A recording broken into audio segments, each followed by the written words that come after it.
This newscast is brought to you by Qberg, Pittsburgh's source for LGBTQ plus news and community information. To learn more about Qberg, visit their website at qberg.com. That's QBURGH.com. From the PEP Radio Newsroom, these are the stories we are covering at this hour. References to a World War II Medal of Honor recipient, the Enola Gay aircraft that dropped an atomic bomb on Japan, and the first women to pass Marine infantry training are among the tens of thousands of photos and online posts marked for deletion as the Defense Department works to purge diversity, equity, and inclusion content according to a database obtained by the Associated Press. The database, which was confirmed by U.S. officials and published by AP, includes more than 26,000 images that have been flagged for removal across every military branch. But the eventual total could be much higher. One official who spoke on condition of anonymity to provide details that have not been made public said the purge could delete as many as 100,000 images or posts in total when considering social media pages and other websites that are also being culled for DEI content. The official said it's not clear if the database has been finalized. Defense Secretary Pete Hegseth had given the military until Wednesday to remove content that highlights diversity efforts in its ranks following President Donald Trump's executive order ending those programs across the federal government. The vast majority of the Pentagon purge targets women and minorities, including notable milestones made in the military, and it also removes a large number of posts that mention various commemorative months, such as those for Black and Hispanic people and women.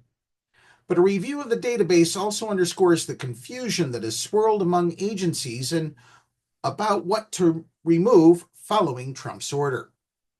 In some cases, photos seem to be flagged for removal simply because their file included the word gay, including service members with that last name and an image of the B-29 aircraft Enola Gay, which dropped the first atomic bomb on Hiroshima, Japan during World War II.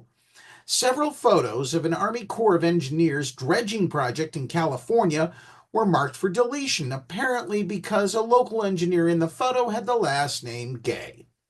And a photo of Army Corps biologists was on the list, seemingly because it mentioned they were recording data about fish, including their weight, size, hatchery, and gender.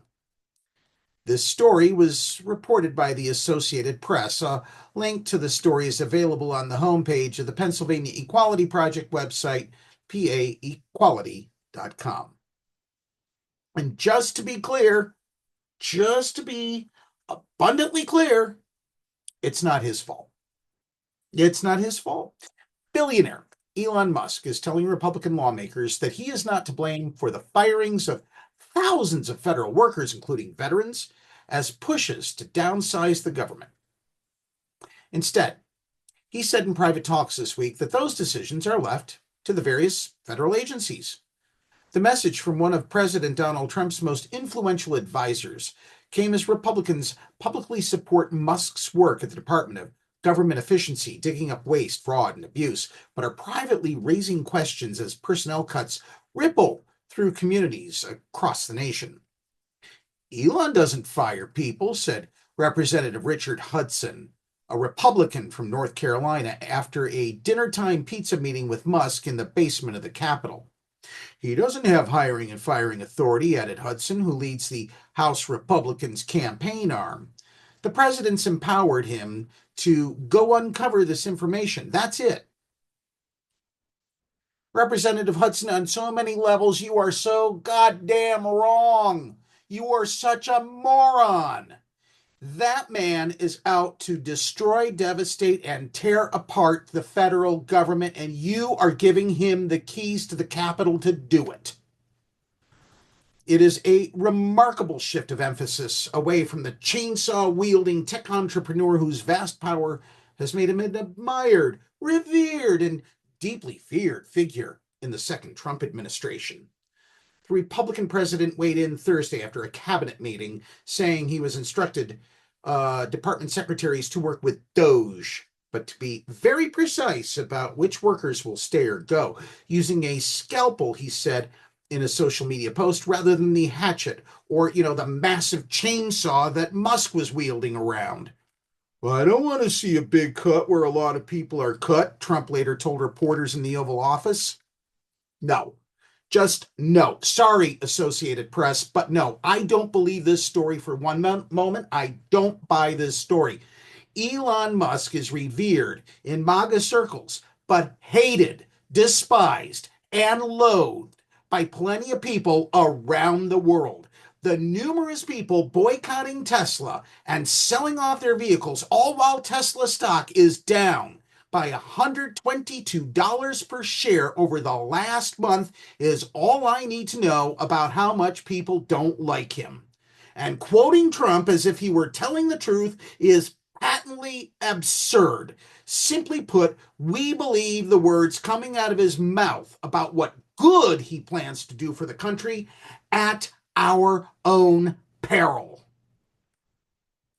That's the news at this hour. If you're watching these videos on YouTube, be sure to subscribe to the PEP Radio channel. Download the Live 365 app to take PEP Radio with you wherever you go. Now, get back to listening to more music. Right now, you heard me right now. Oh, I'm sorry, I'm channeling my inner Elon Musk. Anyway, more music, PEP Radio. You know the shtick.